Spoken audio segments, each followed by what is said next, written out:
Yesu azali awa nabi. Oh ya solo Yesu azali awa. Yesu azali awa. Yesu azali awa nabi. Ezali ya solo. Alléluia. Alléluia. Oh, Alléluia. Alléluia. Oh, Yesu elongana ngae.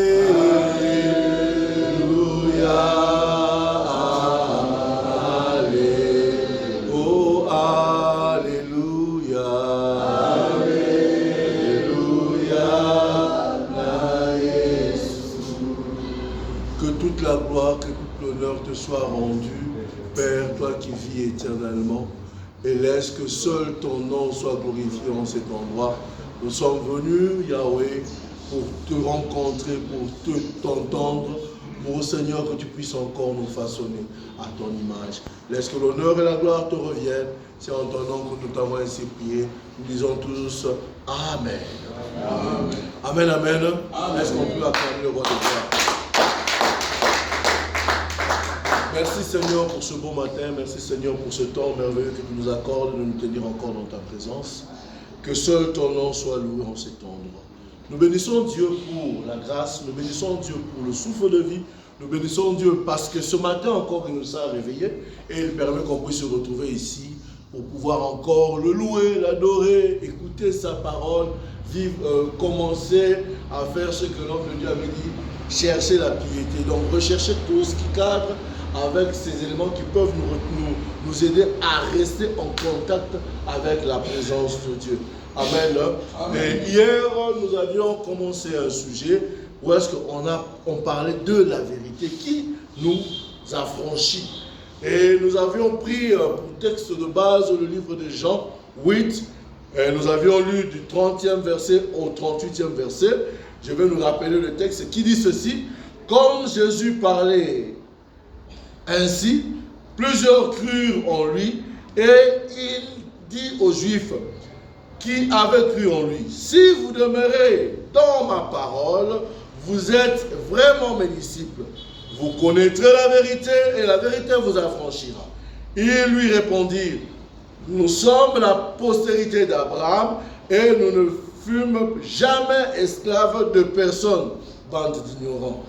Comment dis-tu, vous deviendrez libres? En vérité, je vous le dis, leur répliqua Jésus, quiconque se livre au péché est esclave du péché. Or, l'esclave ne demeure pas toujours dans la maison, le Fils y demeure toujours. Si donc le Fils vous affranchit, vous serez réellement libre. Je sais que vous êtes la postérité d'Abraham, mais vous cherchez à me faire mourir parce que ma parole ne pénètre pas en vous. Je dis ce que j'ai vu chez mon Père et vous faites ce que vous avez entendu de la part de votre Père. Amen. Hein? Amen. Et on a pu, par la grâce du Seigneur, essayer de définir certains concepts comme connaître. Et on s'est rendu compte qu'il était important qu'on puisse faire un avec Dieu au travers de sa parole. Parce que cette vérité, connaître la vérité, c'est même connaître Jésus. C'est connaître sa parole. C'est de pénétrer ses écrits. C'est de comprendre ce que Dieu attend de nous. C'est de chercher à déceler le mystère caché. Et la parole de Dieu nous dit ceci, que ce mystère-là même nous a été déjà dévoilé. Nous, pour nous qui croyons en Jésus-Christ, pour nous qui plaçons notre foi en lui, pour nous qui cherchons à vivre dans la piété. Amen. Et c'est ça même le leitmotiv qui nous aide à avancer. Pourquoi? Parce que cette parole affermit notre foi. Cette parole nous donne un fondement sur notre foi. Notre foi trouve sa racine sur la parole de Dieu, sur Jésus. Amen. Et on a dit que la vérité était elle-même Jésus. Jésus est la vérité. Cette vérité qui a été même à l'origine de beaucoup de religions. Si aujourd'hui, il y a eu beaucoup de religions parce qu'ils sont en quête d'une vérité. Or, la vraie vérité, c'est qui? C'est Christ. Si vous regardez les gens du Bouddha, vous regardez les musulmans, ils sont en train de rechercher quelque chose qui jusqu'à présent, ils n'ont jamais trouvé. Et la chose qu'ils cherchent, c'est ce que nous avions trouvé en Christ. Parce que Christ est la parole faite chair, la parole incarnée, et cette parole qui nous donne la vie. Amen. Hein? C'est ça la vérité. Voilà pourquoi nous nous attachons à cette vérité et nous cherchons à ce que Dieu nous conduise dans cette vérité, afin que la vérité de Dieu se manifeste ou soit manifeste dans nos vies. Amen. Hein? Parce que ce que Dieu dit de nous, c'est une réalité et nous devons la vivre.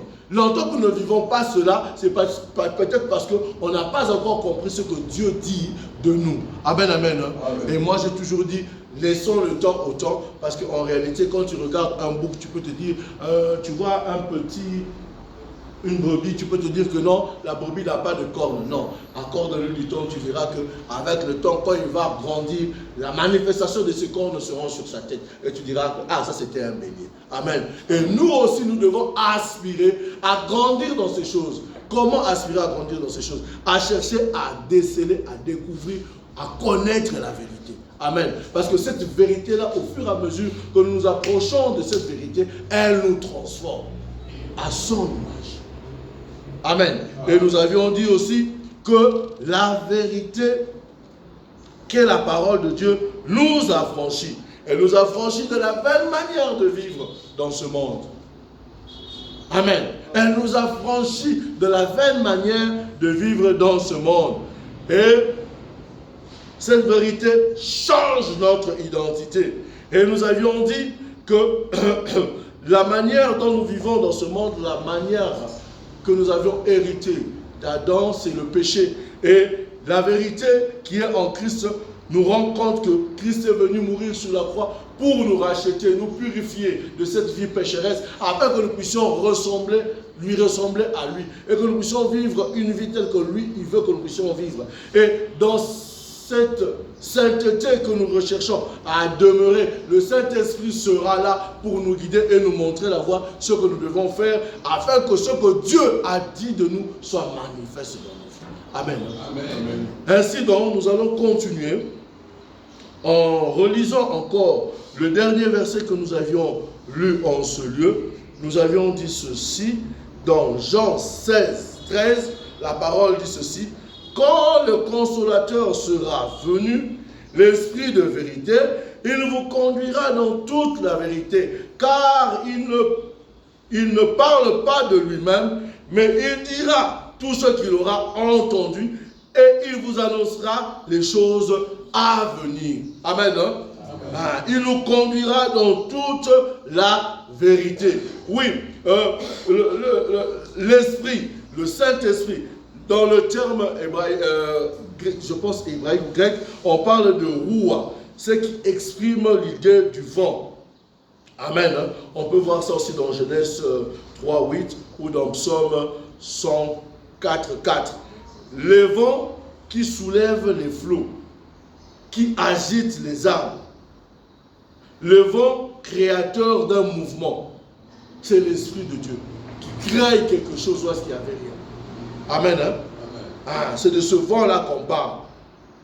On parle de ce vent qui, quand elle passe, on ne sait pas d'où elle vient, ni là où est-ce qu'elle va. Mais elle souffle, on sait la ressentir. Ça, on peut voir ça aussi dans Jean 3:8. Et ce vent n'est rien que la personne du Saint-Esprit dans nos vies. La personne du Saint-Esprit dans nos vies. Et nous allons voir que Jésus déclare dans Jean 8:32, si vous demeurez dans ma parole, si vous demeurez dans ma parole, vous connaîtrez la vérité. Et la vérité vous rendra libre. Cette affirmation puissante met en lumière le lieu profond entre la vérité et le Saint-Esprit et la libération spirituelle que nous recherchons. Quelles sont ces vérités? La première vérité, c'est c'est la révélation divine. Jésus se présente comme l'incarnation de la vérité, l'incarnation de la parole. La parole fait chair. Dans Jean 14, 6, il dit ceci: c'est moi qui suis le chemin, la vérité et la vie. Personne ne vient au Père sinon par moi. Donc, Jésus est le centre de toutes choses. Cette parole sa parole relayée par le Saint-Esprit éclaire notre compréhension de Dieu. La parole de Dieu, quand elle est relayée par le Saint-Esprit, elle éclaire notre compréhension des choses de Dieu. Et elle nous éclaire. Elle nous éclaire nous-mêmes. Et elle nous révèle ce qu'est réellement le monde. Nous permettant de discerner le vrai du faux, le bien du mal. La deuxième vérité, que le Saint-Esprit comme guide, qui nous guide vers la vérité. Le Saint-Esprit joue un rôle crucial dans la révélation de la vérité. Il agit comme un guide et un consolateur. Nous conduisons dans une compréhension plus profonde des enseignements de Jésus. Si on essaie de voir comment est-ce que Paul s'est converti, lui qui croyait être dans le bon, mais ce jour quand il a rencontré Christ, il est tombé du cheval. Du coup, le Saint-Esprit au travers de Jésus l'a révélé le réel combat qu'il devait mener. Et cet homme qui croyait faire le bien s'est rendu compte qu'il était dans le faux. Pourquoi? Parce que Jésus l'a croisé et le Saint-Esprit l'a illuminé, l'a fait comprendre les pensées profondes de la parole de Dieu. Voilà pourquoi il est important, bien-aimés, que quand nous faisons même nos méditations, de nous laisser être guidés par le Saint-Esprit. Parce qu'il nous montrera de certaines choses qu'on ne sait pas voir à l'œil nu. Ce que le Père pense, ce qui est dans le secret du cœur du Père, il va nous le révéler afin que nous puissions nous conformer à ce que Dieu attend de nous. Très important. Dans Jean 16, 13, la parole de Dieu dit ceci: quand le défenseur sera venu, l'Esprit de vérité, il vous conduira dans toute la vérité, car il ne parle pas de lui-même, il ne parle pas de lui, mais il dira tout ce qu'il aura entendu et vous annoncera les choses à venir. Qu'est-ce qu'il aura entendu? Il aura entendu ça d'où? Du Père, du Saint-Trône, d'où tout vient. Parce que nous répondons au dessein de Dieu. Amen. Nous sommes là pour exécuter les desseins de Dieu. C'est comme un architecte. Il peut te parler d'une maison, mais toi tu ne sais pas voir cette maison. Mais lui dans sa tête il voit cette maison. Il sait comment cette maison sera. Et quand tu laisses cet architecte construire pour toi cette maison, demain quand tu viendras sur un terrain qui était vide, tu verras quelque chose bien élevé, bien bâti, et tu te diras, ah, c'est ce que tu voyais. Ah, l'architecte voit des choses. Dieu est comme un architecte. Et il connaît les dessins qu'il a tracés pour tout un chacun de nous. Et il sait là où est-ce qu'il veut nous amener. Voilà pourquoi laissons que le Saint-Esprit puisse nous conduire dans cette vérité. Amen. Afin que la vérité de Dieu devienne réalité dans notre vie. Amen, amen. Amen. Il nous conduira dans toute la vérité. Il nous aidera à interpréter les Écritures et à appliquer les principes de Dieu dans notre vie quotidienne. Amen. Amen. C'est suite à ça, la fois passée, que j'avais dit qu'il est comme ce gouverneur qui nous inculque les habitudes du royaume, afin que nous puissions manifester la gloire de Dieu ici-bas sur terre. Il nous guide dans cette vérité-là. Et la troisième vérité, dans ce texte-là, la libération par la vérité, par le Saint-Esprit. La vérité reçue par le Saint-Esprit a le pouvoir de nous libérer de plusieurs formes d'esclavage. Il nous a franchis de l'emprise du péché.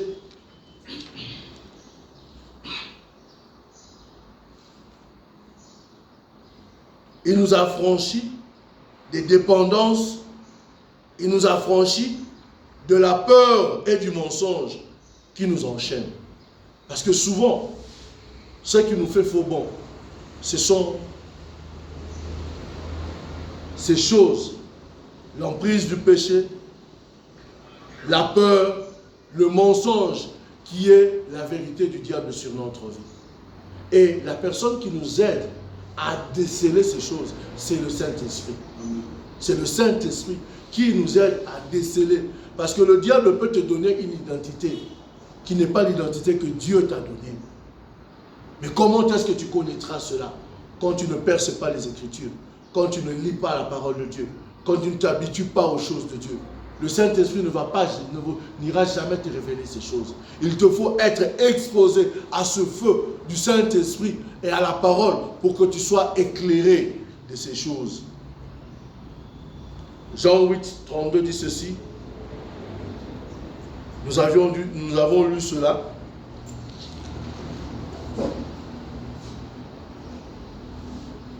Jean 8, 32 nous rappelle que la vérité révélée par Jésus-Christ et transmise par le Saint-Esprit possède un pouvoir libératoire immense.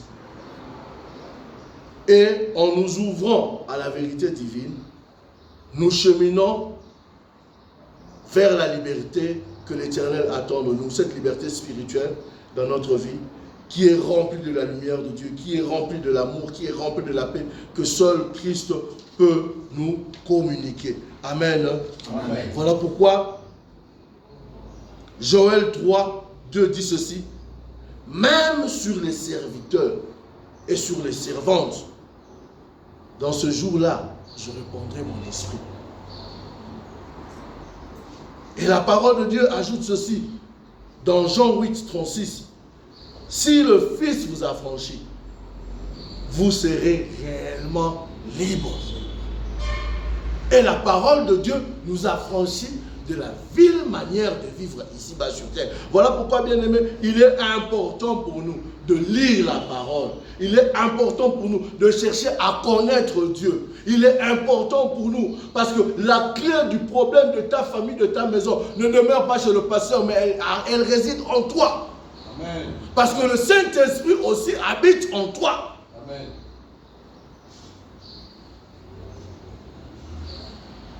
Comme le livre de Romains le dit, en effet, la loi de l'esprit de vie est en Jésus-Christ m'a affranchi de la loi du péché et de la mort. Et Ésaïe 2, 3 dit ceci. Des peuples s'y rendront en foule et diront, venez et montons à la montagne de l'Éternel, à la maison de Dieu de Jacob, afin qu'il nous enseigne ses voies et que nous marchions dans ses sentiers. Car de Sion sortira la loi et de Jérusalem la parole de l'Éternel. Oui, Sion est sorti la loi avec Moïse. C'est avec cette loi-là que Israël a marché. Et Dieu a voulu faire un peuple pour lui. Afin que ce peuple soit un modèle pour tout un chacun de nous. De la vie du royaume ici-bas sur terre. Mais comme la loi est loi, il a fallu que de Jérusalem la parole soit sortie. Jérusalem aussi, c'est sur les collines, là où est-ce que Moïse aussi a sorti cette même loi. Sion est dans les collines de Jérusalem. Et la ville de Jérusalem a été construite aussi sur la montagne, sur cette chaîne de montagne-là. Et c'est là que sur la croix que tout a été accompli. C'est sur ces collines que la loi est sortie. Mais c'est aussi sur cette colline que la loi a été, la grâce s'est manifestée. Sur la même colline, sur les mêmes collines. Amen. Amen. Et qui a amené cette grâce? C'est Jésus. C'est Jésus. Voilà pourquoi, bien aimé, nous devons toujours placer Jésus au centre de toutes choses dans notre vie. Nous devons placer Jésus au centre de toutes choses. Oui, la loi, la grâce. C'est quoi la différence fondamentale de ces choses? La loi et la grâce sont deux concepts centraux dans la Bible, souvent présentés comme étant une opposition. Souvent, elles sont présentées comme elles sont en opposition. Par contre, cela n'est pas le cas. Il faut comprendre la distinction entre ces deux notions afin que nous puissions saisir pleinement le message du salut de Christ dans notre vie. Par sa définition, la loi donnée par Dieu à Moïse est résumée dans les 10 commandements. Cela représente un ensemble de règles, des instructions divines qui définissent le bien et le mal, le juste et l'injustice. Elle vise à guider le comportement humain et à révéler le péché. Donc, à partir de ces commandements que Dieu avait donnés à Moïse, ces commandements ont révélé que si tu ne fais pas ça, tu ne fais pas ça, tu ne fais pas ça, voilà, tu tombes dans le péché. Et il fallait qu'à chaque instant qu'on puisse tuer des boucs, tout ça, pour laver et permettre que les hommes soient purs pour se tenir devant la présence de Dieu.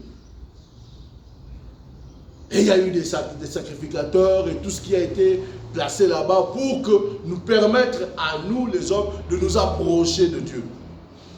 Par contre, la grâce, quant à elle, elle est la faveur imméritée de Dieu envers l'humanité. Elle se manifeste par le pardon des péchés, le don du salut et la transformation des cœurs par le Saint-Esprit. La grâce ne s'obtient pas par des efforts personnels, mais elle repose entièrement sur la miséricorde et l'amour de Dieu. Amen. Amen. Amen. Amen. Amen.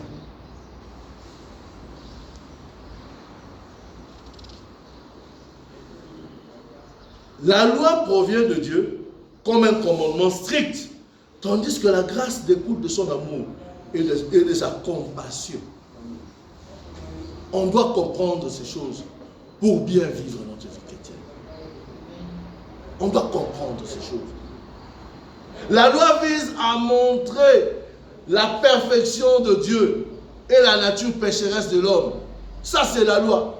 Voilà pourquoi il y avait une grande distance entre le Saint des Saints et le peuple. Par contre, la grâce offre le pardon et la restauration d'une relation avec Dieu. Voilà pourquoi le voile a été déchiré et l'accès a été donné à tout un chacun de nous. De nous tenir devant Dieu. Malgré ce que nous sommes. Mais si nous reconnaissons nos péchés, nous demandons pardon, il nous agrée dans sa présence. Il nous agrée dans sa présence. De par son rôle, la loi ne peut sauver personne de ses péchés. Personne. Car elle exige une obéissance parfaite que nul ne peut atteindre.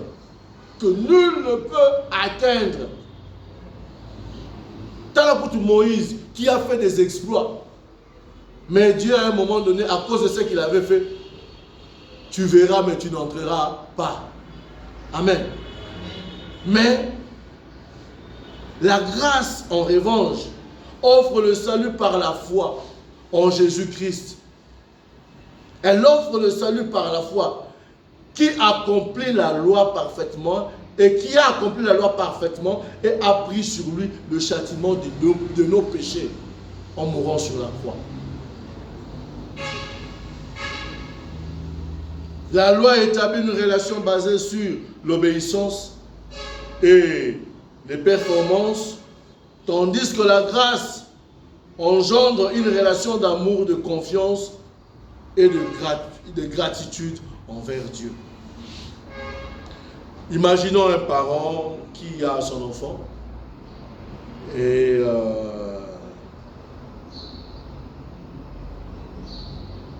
il soumet son enfant à plusieurs règles.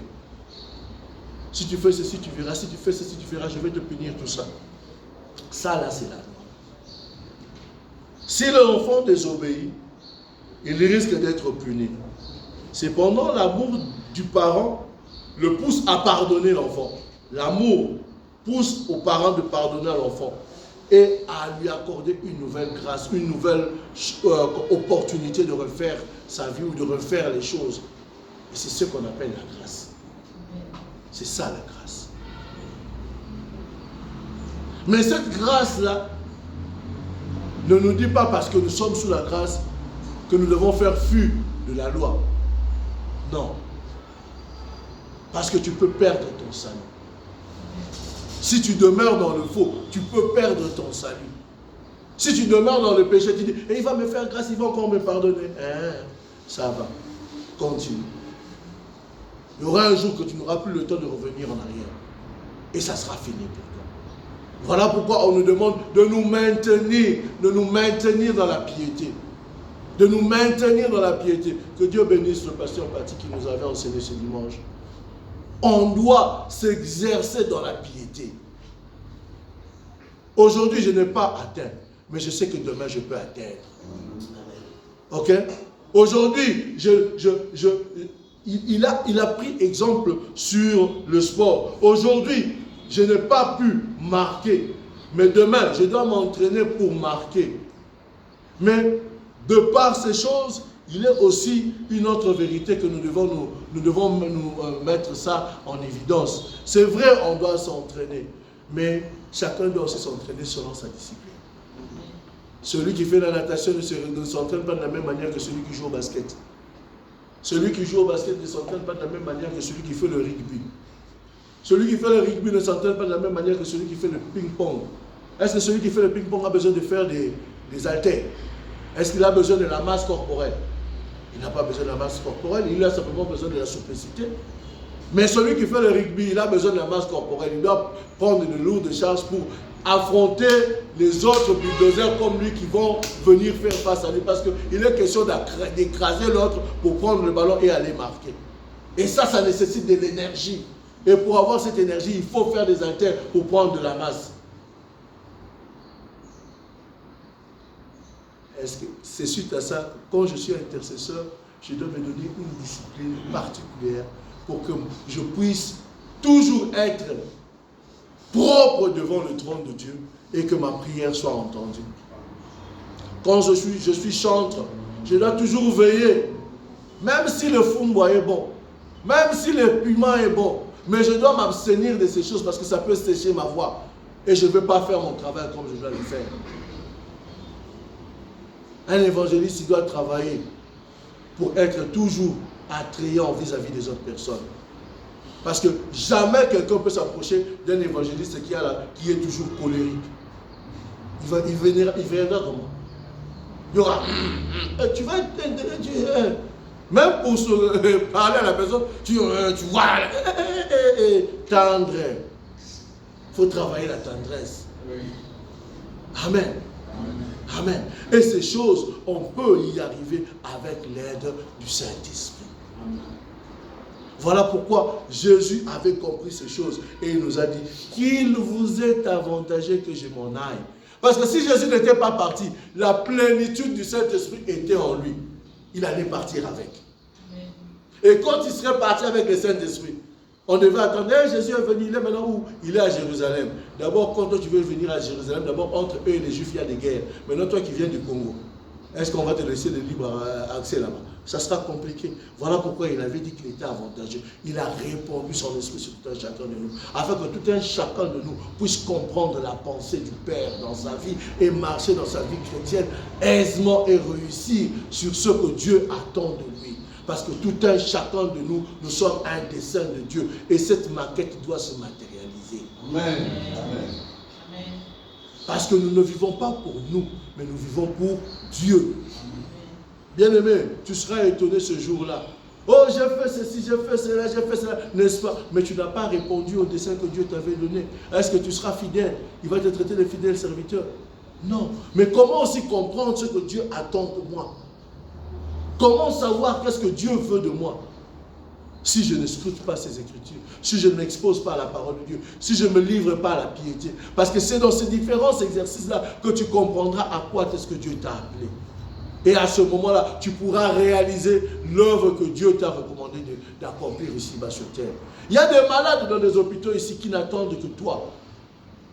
Mais aujourd'hui, tu n'as pas encore compris ces choses parce que tu n'as pas laissé le Saint-Esprit de Dieu révéler la vraie nature, ta vraie nature.